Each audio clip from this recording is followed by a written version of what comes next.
My YouTube family, अस्सलाम वालेकुम। Welcome back to my channel and welcome back to my new vlog. तो कैसे हैं आप सब लोग? उम्मीद करती हूँ सब लोग खैरियत से होंगे। स्टार्ट करते हैं आज का व्लॉग स्टार्ट कर रही हूँ अपनी किचन गार्डनिंग से। और आज ये जी जो मैंने किचन गार्डनिंग आज से 2-3 माह पहले स्टार्ट की थी, फर्स्ट सब्जी इसकी उतर आई है। और ये जी कद्दू फ्रेश काटा गया है आज। और जब मैं पंजाब में थी भिंडी भी 1-2 उतरी थी, लेकिन क्योंकि वो 1-2 लग रही थी, उनके बाकी पौधे ख़राब हो गए थे, उनकी स्प्रे वगैरह नहीं हुई थी, खाद नहीं पड़ी थी। तो आज ये अल्हम्दुलिल्लाह कद्दू है फर्स्ट वाला। अब इसको पकाऊंगी भी इंशाल्लाह, आपके साथ शेयर भी करूंगी। ये मैंने ब्लॉग स्टार्ट किया था शाम में। आज मेरे हाथ पे ये थोड़ी सी कोई प्रॉब्लम हो गई थी, गोश्त वगैरह इकट्ठा करते हुए मैं सब्जी थी, ये कट लग चुका है। रात सारी दर्द होती रही, लेकिन सुबह उठ के देखा तो इसमें पस पड़ चुकी थी। आई डोंट नो ये क्या था, कट की वजह से हुआ या किसी चीज़ ने काटा या वैसे ही कोई दाना बन गया।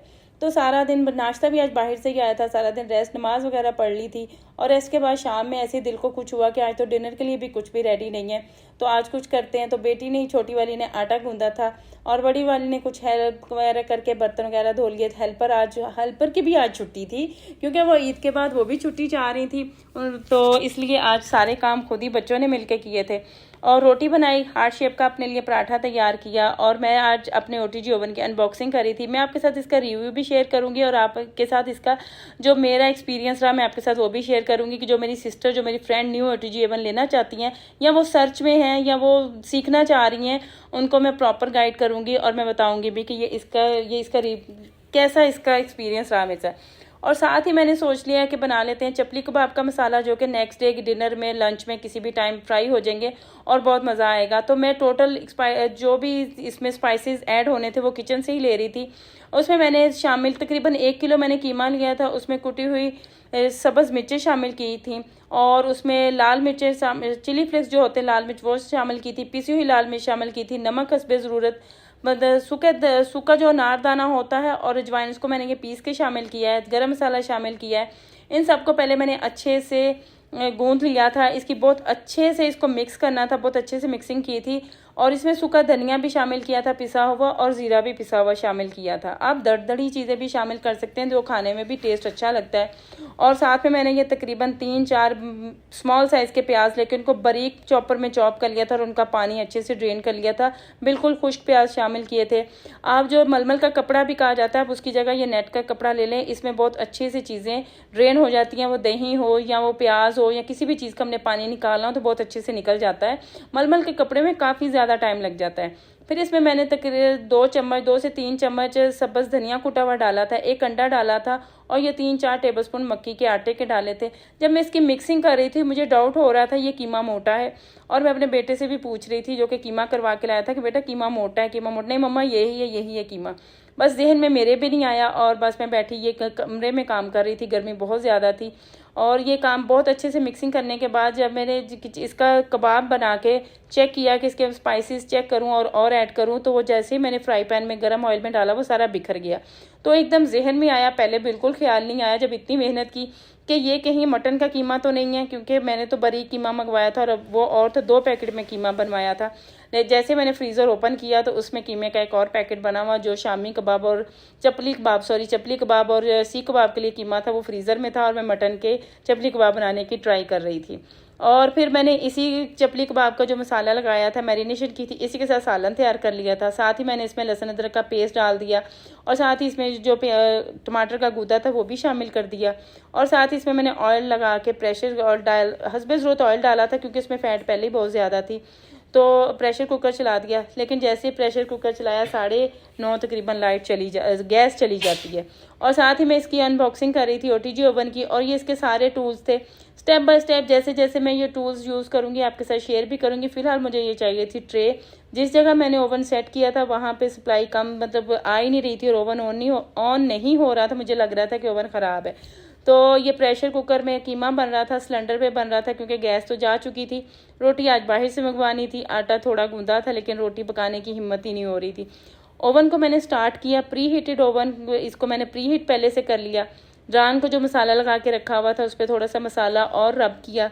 अच्छे से इसमें मिक्स करने के बाद मैंने जो बेकिंग और ट्रे थी उसमें मैंने बेकिंग शीट बिछा दी। जो मेरी सिस्टर फर्स्ट टाइम ट्राई कर रही हैं और वो कोई चीज़ इस तरह उसको रोस्ट करने लगी हैं, उसको स्टीम रोस्ट करने लगी हैं, वो नीचे बेकिंग शीट मत बिछाएं। मेरे से ये मिस्टेक हो गई थी, वो ऐसी मिस्टेक कभी नहीं करें।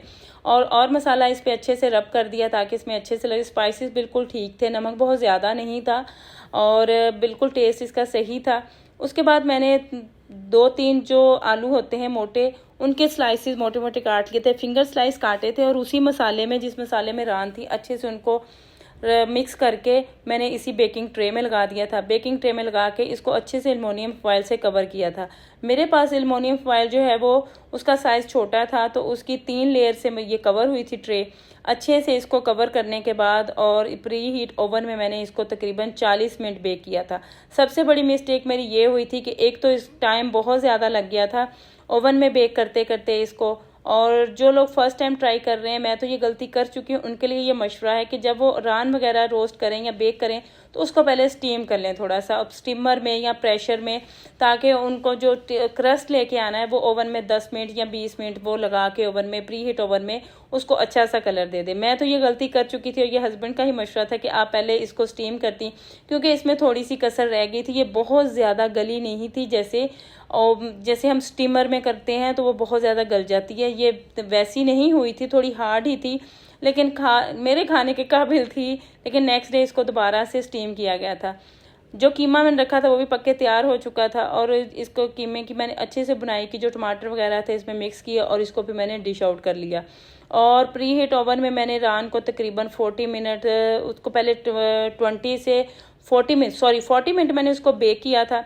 जब वो 40 मिनट बेक हो गई तो ओवन बंद हो गया, उसको बाहर निकाला और उसको मैंने बेक होने के बाद इसका कवर उतार दिया था। कवर आप बहुत ध्यान से उतारिए क्योंकि इसके अंदर स्टीम है, हाथ जलने का भी डर होता है। अच्छे से इसका कवर उतारने के बाद इसमें जो रान थी और दही का जो मिक्सर शामिल किया हुआ था, अच्छा खासा उसने पानी छोड़ दिया था।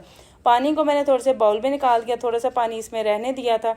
कवर करने के बाद इसको दोबारा तकरीबन 10 मिनट मैंने प्री हीट ओवन में रख दिया था ताकि इसके ऊपर अच्छा सा कवर आ जाए और इसके ऊपर अच्छा सा क्रस्ट आ जाए, ये बेक की हुई रान अच्छी शक्ल इसकी लगे।